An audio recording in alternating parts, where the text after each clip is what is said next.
पठानकोट मंडी 4 लेन पर जसूर बाजार में निर्माणाधीन ओवरब्रिज का कार्य अत्यंत धीमी गति से चल रहा है, जिससे स्थानीय लोगों और व्यापारियों को भारी परेशानियों का सामना करना पड़ रहा है। खासकर बारिश के दिनों में पानी दुकानों में घुस जाता है, जिससे व्यापार प्रभावित हो रहा है। व्यापारिक कस्बे जसूर में पिछले 3 वर्ष से बन रहे एलिवेटेड फ्लाईओवर के 32 पिलरों में से कई की पियर कैंपिंग का कार्य अब तक अधूरा है। वहीं जन कल्याण सभा के अध्यक्ष अकिल बख्शी ने मामले में गंभीर आरोप लगाए हैं। उन्होंने कहा कि पंजाब में ब्लैकलिस्ट कंपनी को हिमाचल में इतने महत्वपूर्ण प्रोजेक्ट का काम सौंप दिया गया। पिछले 2 साल में 4 लेन निर्माण के चलते 42 हादसे हुए हैं। इसमें 10 से ज़्यादा लोगों ने जान गंवाई और कई लोग घायल हुए हैं। क्या कहना है जन कल्याण सभा के अध्यक्ष अकिल बख्शी का, सुने। जी देखिए, 4 लेन का यदि आप काम की बात करें तो कि काम 2.5-3 साल से तो इसको सिर्फ इम्प्लीमेंट करना शुरू किया है, लेकिन आज से तकरीबन 6 या 7 साल पहले से 2017 से इसकी लैंड एक्विजिशन की जो प्रोसेस है वो शुरुआत इसकी हो गई थी।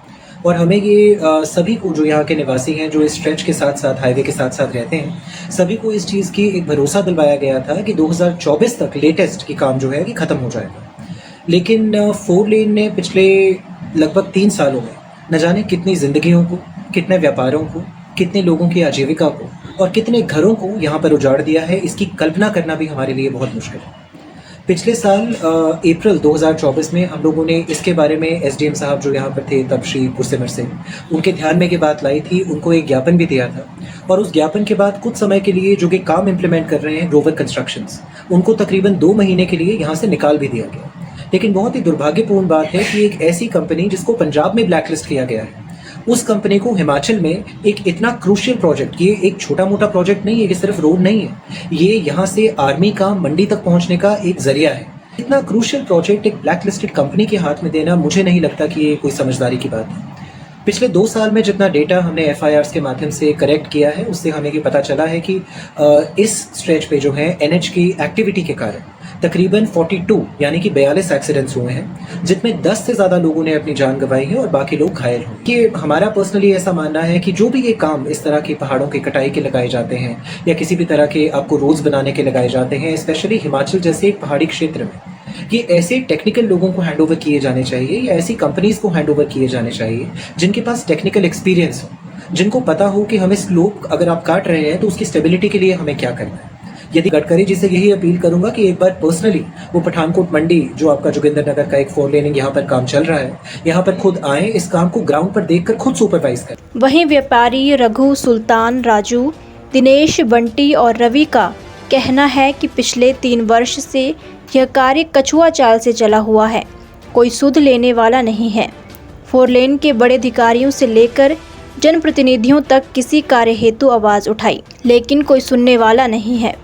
हर बार कोई बहाना बनाकर काम रोक दिया जाता है।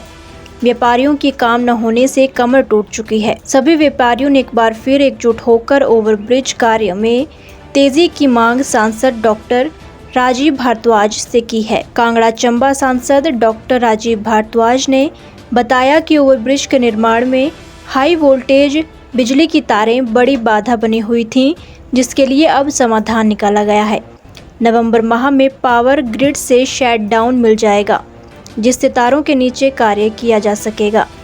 क्योंकि जब मैं सांसद बना था तो केवल एक पिलर खड़ा था, ये 1 साल में ये सारी प्रोग्रेस हुई है। मैं दिल्ली जाकर गडकरी से मिला, हमारे जो NHAI के राज्य मंत्री हैं हर्ष मल्होत्रा जी, उनसे मिला और 7 दिन पहले मैंने उनका दौरा भी करवाया इस क्षेत्र में। तो कोशिश की जा रही है और आज आपको लगता है, आप देख रहे होंगे कि करीब आधे से ज़्यादा काम हो गया है। ये थोड़ा सा हाई टेंशन वायर की समस्या है, वो भी 7 दिन पहले मैंने जो सबसे बड़े अधिकारी हैं सबको बुलाया था, सबसे साथ बैठ के चर्चा हो गई है। और नवंबर महीने में शट डाउन मिलता है, ये जो पावर ग्रिड से ये हाई टेंशन वायर है, नवंबर महीने से पहले सभी फॉर्मेलिटीज कर ली जाएंगी। उसके बाद यहाँ भी जो है पोर्शन तैयार हो जाएगा और मुझे लगता है कि जो लक्ष्य दिया गया है दिसंबर 2026 का, उस लक्ष्य में विद इन दैट पीरियड हम इस काम को पूरा करेंगे। नूरपुर से ऋषि महाजन की रिपोर्ट। हिमाचल से जुड़ी हर बड़ी अपडेट के लिए बने रहिए EWN 24 news, choice of Himachal के साथ।